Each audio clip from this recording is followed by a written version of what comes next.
আমাদের সরওয়ার ভাই, আমরা তাকে সবাই চিনি। সরওয়ার ভাই এমন কোনো লোক নয় যে আমরা তাকে চিনি না। তিনি ক্ষমতায় ছিলেন না।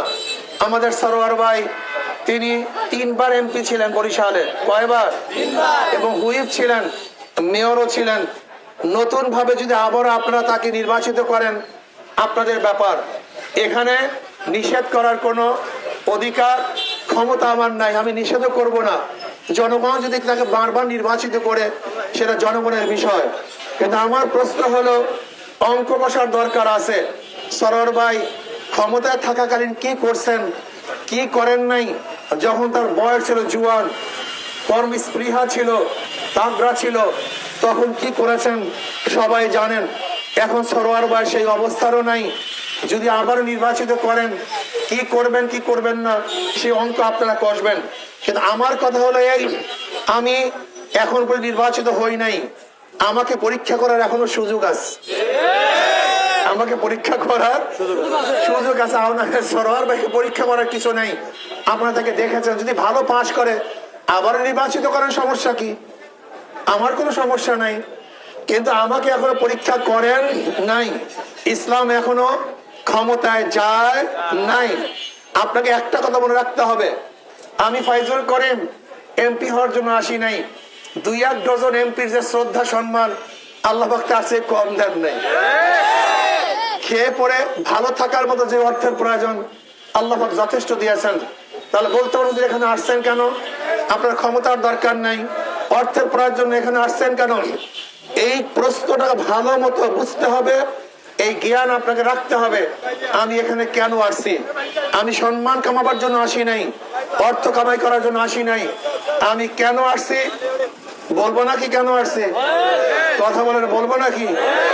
আমি স্টেজে, এই স্টেজে 1000 বছর বক্তৃতা করলো আইন হবে না, কিন্তু সংসদে 5 মিনিট বক্তৃতা করলে আইন হয়ে যাবে। আমি এখানে 1000 বছর কথা বললো গরিব দুঃখী বিহিত মানুষের অধিকারকে বাস্তবায়ন করা যাবে না, কিন্তু সংসদে 5 মিনিট কথা বললে গরিব দুঃখী বিহিত মানুষের অধিকারকে বাস্তবায়ন করা যাবে। আমি স্টেজে 1000 বছর কথা বললো এদেশের টাকা বিদেশে পাচার করা বন্ধ করা যাবে না, কিন্তু সংসদে 5 মিনিট কথা বললে এদেশের টাকা বিদেশে পাচার করা বন্ধ করা সম্ভব হবে। আমি এখানে 1000 বছর কথা বললো কোরআন এবং সুন্নাহর আইন পাশ করা সম্ভব না, কিন্তু সংসদে 5 মিনিট কথা বললেও আল্লাহ কবুল করলে কোরআন ও সুন্নাহর আইন পাশ করা সম্ভব। এই স্টেজ আর সংসদের স্টেজ এক না, এই চেয়ার আর সংসদের চেয়ার এক না। আমি আমার বরিশালের বন্ধুদেরকে বলবো, আমার বাবাদেরকে বলবো, যে চোর সে মায়ের নাকেরও সোনা চুরি করে, নাকি বললাম ওর অভ্যাসই চুরি। যে জালেম বাবার সাথে জুলুম করে, মার সাথে জুলুম করে, স্ত্রীর সাথে জুলুম করে, বোনের সাথে জুলুম করে, ওর অভ্যাসই জালেম কামি জুলুম করা। কথা ঠিক না? কিন্তু যে ব্যক্তি চোর না, সে শত্রু মারও চুরি করতে পারে না। কেন? অভ্যাস নেই। কথা কয় না কি নাই? যে চোর না সে শত্রু মারও চুরি করতে, কারণটা কি? অভ্যাস নাই। যে জালেম না সে শত্রুর সাথে জুলুম করতে পারে না, কারণটা কি? অভ্যাস নাই। আর যে চোর সে মায়ের নাকে সোনাও চুরি করে, যে জালেম সে সবার সাথে জুলুম করে। যদি আমরা চোর হই আমাকে নির্বাচিত করা আপনাদের ঠিক হবে না, কারণ আমার অভ্যাস হবে চুরি। আর আমি যদি চোর না হই তাহলে আমার দ্বারা গরিব দুঃখী দরিদ্র মানুষের একটা কম্বল, একটা টিন, 100 টাকা চাউলও আত্মসাৎ করা সম্ভব নয়।